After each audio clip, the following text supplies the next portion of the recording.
પ્રગતિશીલ ખેડૂતની મુલાકાતે આપણે આવ્યા છીએ. એમને હરગવાની આ ખેતી કરી છે, તો આપણે હરગવા વિશેની એમની પાસે માહિતી લેવી. શું એમને ટેકમેન કર્યું છે, કેટલા દિવસનો હરગવો થયો છે અને શું એમને માવજત કરી છે. તો બન્યા રહીજો વિડીયોમાં. તો આપણે આ ખેડૂતની મુલાકાત લઈ બેચરભાઈ વાલજીભાઈ બોડી. તો તો તમે આમાં કેટલા દિવસનો હરગવો થયો છે એ અમને દર્શક મિત્રોને જણાવો. આપણે 18 તારીખ અને 6 મહિનો 18 તારીખ અને 6 મહિનાની તારીખે તમે વાવેતર 18 તારીખે કરેલું છે. 6 મહિનાની 18 તારીખ 6 મહિનાની 18 તારીખે મિત્રો આ ભાઈ વાવેતર કરેલું છે. અને આને તમે ગ્રોથ જોવો તો પણ 3.5 ફૂટ જેવો થવા આવ્યો છે.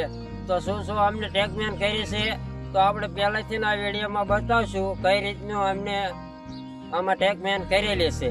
તો આમાં તમે પહેલાથી શું કરી માહિતી? પહેલા તો અમે આમાં આટલામાં અમે વીઘા જેવું છે, એમાં 2 ટ્રેક્ટર ખાતર નાખ્યું દેશી. બરોબર. આ 1 વીઘા જેવું એમને વાવેતર કરેલું છે. તો આ 1 વીઘામાં એમને 2 ટોયલી ખાતરની દેશી ખાતરની ટોયલી નાખેલી છે. 1 વીઘામાં દેશી ખાતર ટૂંકમાં ભરેલું છે પાયા તરીકે. તો હવે આગળનું તમે કઈ રીતનું આનું કરેલું છે? બી સોંપાતા કે અને તમે થળીઓ ડાળ લાવીને સોંપી હતી? નહીં, બી લાવીને સોંપ્યા હતા. બી લાવીને તમે સોંપ્યા હતા? બી લાવીને સોંપ્યા. હા. તો આનું કેટલા દિવસમાં જર્મિનેશન થઈ ગયું હતું? આ થઈ ગયું હતું 7 થી 8 દિવસ. 7 થી 8 દિવસમાં આનું જર્મિનેશન થઈ ગયું હતું આ ભાઈ જણાવે છે. અને 7 થી 8 દિવસમાં બધા તમારા બિયા હોય એના છોડવા તમારે હવે દેખાવા માંડશે. અને તમારે એને બી લાવી અને 24 કલાક પલાળવાનું રહેશે. એટલે તમારે 7 થી 8 દિવસમાં એનું જર્મિનેશન તમને દેખાવાનું ચાલુ પૂરેપૂરી એમ આપશું. આ જયરામભાઈ આપણે છે ને પલાળો ને, એટલે જો નો પલાળો ને તો 12 થી 13 દિવસ છે જર્મિનેશન થાય છે, ઉગે છે. અને પલાળો તો 7 થી 8 દિવસે કરવાની આવે છે. આ રાખ જાત છે. આ જાત છે થોડીક રાખ. આમ રાખ નથી પણ આમ તો પાણીથી રાખ છે. બહુ પાણી લાગી જાય ને તો આ બજુરીઓને પીળાશ પડી જાય અથવા પાંદ ખરી જાય અને પીળાશ પડી જાય. અને જો બહુ તાણ પડી જાય જમીનમાં, જો જમીન તળા નાખી જાય અને પછી તમે પાવ તો મૂળિયા તૂટવાથી ને હરગવો રહ્યો ને એ હાવ ફૂલો થઈ જાય છે. હા. તો આને બહુ તાણ તમે પડવા દીશો તો અંદર પાણી વધારે ઉતરશે તો અંદર મૂળ તૂટવાની સંભાવના રહેશે. તો હેઠના પાંદડા ખરવાની થોડીક તકલીફ રહેશે. એટલે બહુ તાણ પણ નહીં પડવા દેવાની અને બહુ પાવાનું નહીં. બહુ પાછો તો પણ પીળો પડશે અને બહુ તાણ પડવા દીશો અને પાછો તો હેઠના મૂળ તૂટશે તો પણ હેઠના પાંદડા ખરી જશે. તો તમે આને 1 મહિનો 1.5 મહિનાનો થયો તો આને તમે ડોકું કાપ્યું કઈ રીતનું થયું? ડોકું કાપ્યું ને પછી જો આ રહી અહીંથી જો આ બ્રાન્ચ મૂકી, આ 1 2 3 4 5 બ્રાન્ચ મૂકી છે. તે 5 બ્રાન્ચ મૂકી પણ 5 બ્રાન્ચ મૂક્યા પછી આ ફાલ પણ આવી ગયો છે. આને તમે ડોકું કાપ્યું ત્યારે છોડવા કેવડો હતો? છોડવાની હાઈટ હતી 1.5 ફૂટ. 1.5 ફૂટ મિત્ર અમને ડોકું કાપવાનું ચાલુ કર્યું છે. આ ડોકા કાપે એટલે આનો ગ્રોથ આમ ઘોર છોડવો થાય છે. અને બીજી સાઈડની બ્રાન્ચ મૂકશે, એટલે છોડવો છે ને આમ ફાલ છે. એટલે એના માલ ટૂંકમાં જાજો આવશે. તો આને તમે 1.5 ફૂટનો થયો એટલે ડોકો કાપેલું. આપણે આ બે માટે જ મૂકવાના છે અત્યારથી. બિયારણ માટે આ છોડવા મૂકવાના છે. તો આ તમે અમારા કોઈ દર્શક મિત્રોને બિયારણ લેવું હોય તો બિયારણ મળી જાય એમને? હા, મળી જાય. હા. તો બિયારણ તો તમે એમને પુગાડી શકો? હા, પુગાડી દેવી આપણે. તો કઈ રીતે તમે બિયારણ એમને પુગાડશો? આપણે એને જે રીતે કે ઓનલાઈન કે ઓનલાઈન પગાડી દઈશું. હા. તો તમારો એક નંબર બોલો અને તમારું નામ બોલો અને તમારું સરનામું બોલી જાઓ. મારું નામ બેચરભાઈ છે, મારું ગામ બોડી છે અને અહીં કણે મેં ફાર્મે રાખેલું છે. મારો નંબર છે 91 062 14 આ ભાઈનો નંબર છે. કોઈને બિયારણની જરૂર હોય તો બિયારણ પર તમને મળી જશે. સારું અને મીડિયમ ભાવે બિયારણ મળી જશે. અને તમે જુઓ મિત્રો, આ 2 મહિનાનો છોડ થયો છે, 2 મહિના ને 2 દિવસ. એટલે આના ફાલ પણ આવી ગયો છે. હું તમને હમણાં નજીક લઈ અને બતાવી.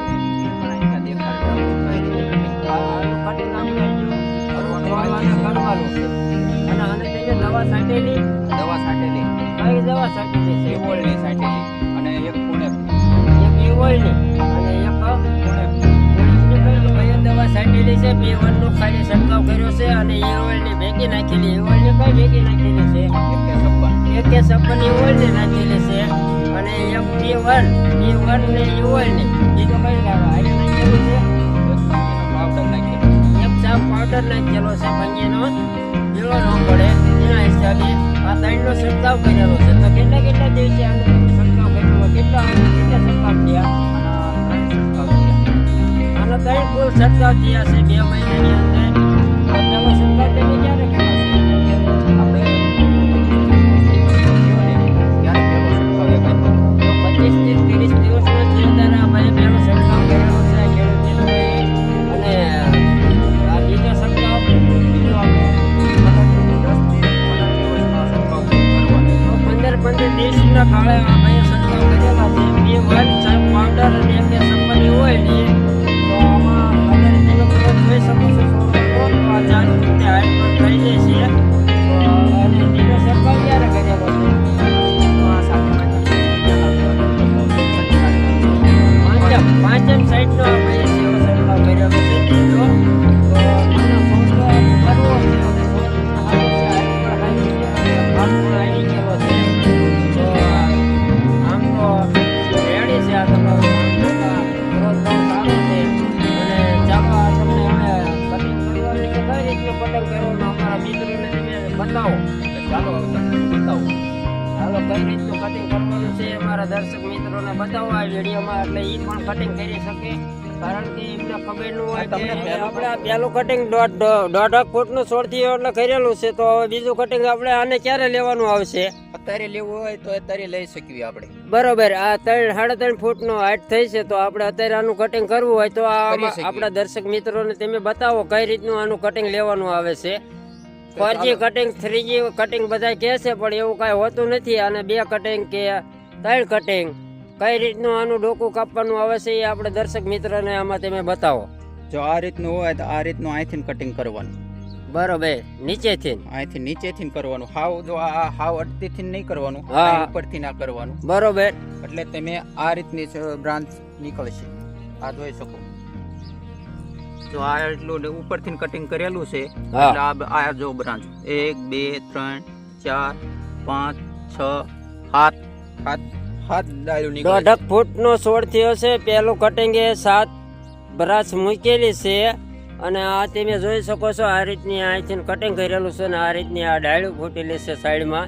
તો આ ડાળીઓ ફૂટ્યા પછી તમારે આનું કટિંગ 2 3 3.5 ફૂટની હાઈટ થાય પછી આનું કટિંગ કરવાનું તમારે મિત્ર રહેશે.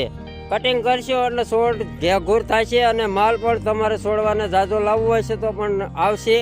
કારણ કે કટિંગ કર્યા પછી છોડનું થડ પણ જાડું થશે અને છોડ પણ મજબૂત. મિત્રોને આ તમારું ફાર્મ દેખાડી દિવસનો છોડ થયો છે. તો બને રહેજો વિડીયોમાં, તમને મેં બતાવી છે કઈ રીતનો. અને આ ફાલ આવી ગયો છે. જો આ ફાલ છે. બને રહેજો વિડીયોમાં, આગળ તમને આમનું ફાર્મ હું આખું બતાવું છું. આ જુઓ. આ ફાલ લગભગ છોડવે અત્યારે ફાલ દેખાઈ રહ્યો છે. 4 ફૂટની હાઈટ થઈ જશે. જુઓ તમે આ 3.5 ફૂટનો થઈ ગયો છે. 3.5 4 ફૂટની હાઈટ થઈ જશે. પણ જો આને તમને તમારે કટિંગ બતાવી દઉં. જો કટિંગ આ રીતનું કરવાનું છે. જો આ કટિંગ, આ એનું કટિંગ છે. ચાલો તમને આ કણે જે કટિંગ કરેલું બીજું કટિંગ મેં કરેલું છે એ બતાવું તમને. જો આનું પહેલું કટિંગ કર્યું હતું અહીંથી.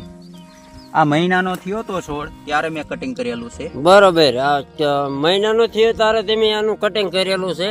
આ જોઈ શકો તો છો. જો આની ડાળ તમે 3 બ્રાંચો મૂકી હતી. 3 બરાચું મૂકેલી. 3 બરાચું પણ અત્યારે ઈ છોડ જેવડી થવા આવી છે. એને પણ ફરીને મેં કટિંગ કરી નાખ્યું. એને પણ ફરીને કટિંગ કરી નાખ્યું છે. આ જો પડખે કટિંગ કરેલું જ છે. આ પડખે છોડવાના કટિંગ પણ કરેલું છે.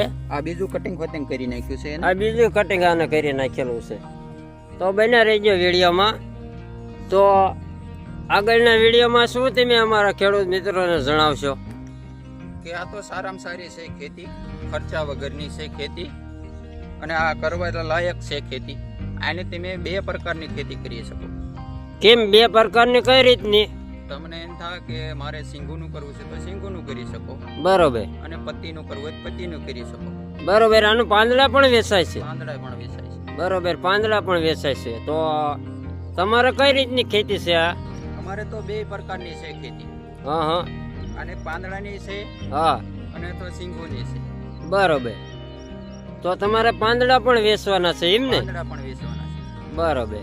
પાંદડા તો જો અમારે આ રીતની તોડી લેવાની છે પત્તી. કઈ રીતનું તમે અમારા એક દર્શક પત્તી મિત્રોને આમાં બતાવો કઈ રીતનું આનું કટિંગ છે? આવી રીતે પત્તી તોડી લેવાની છે. બા એવી રીતના આ તમારા પાંદડા તોડી નાખવાના. એટલો વજન પૂરે ઈનો આઈડિયો કાંઈ નથી, પણ આ તમને આગળ વિડીયોમાં બતાવશે. બીજા વિડીયોમાં તમને જરૂર બતાવશે. બન્યા રહેજો વિડીયોમાં મિત્રો. પાંદડા વિશેની ખેતીની માહિતી તમને આ ભાઈ આપણે ખેડૂત માહિતી લઈશું બીજો વિડીયોમાં, તો બન્યા રહેજો વિડીયોમાં. આપણે બિયારણ જોવી તો એ આપણે ફોન આપ્યો, નંબર આપ્યો છે એની ઉપર કરજો, અથવા તો તમારો ફોન- ભાઈ નંબર કોન્ટ્રાક્ટમાં નાખી દેજો. એટલે આ નંબર તમારો ડિસ્પ્લે ઉપર મૂકી દઈશ, એટલે આપણા દર્શક મિત્રોને હું બિયારણ લેવું હોય કોઈ પણ ને તો બિયારણ આ વેરાયટીનું બિયારણ પણ તમને મળી જશે. ઘરે બેઠા તમને બિયારણ મળી જશે. અથવા તમે અહીંયા નજીકના હોય તો હરોભરો પણ આવીને મુલાકાત લઈ અને બિયારણ લઈ શકો છો. પાંદડા વિશેની અને સિંગુ વિશેની માહિતી આગળના વિડીયોમાં તમને બતાવશું. તો રામ રામ ને સીતારામ બધા મિત્રોને. વિડીયો અમારો સારો લાગ્યો હોય તો લાઈક, શેર ને સબસ્ક્રાઇબ કરી નાખજો.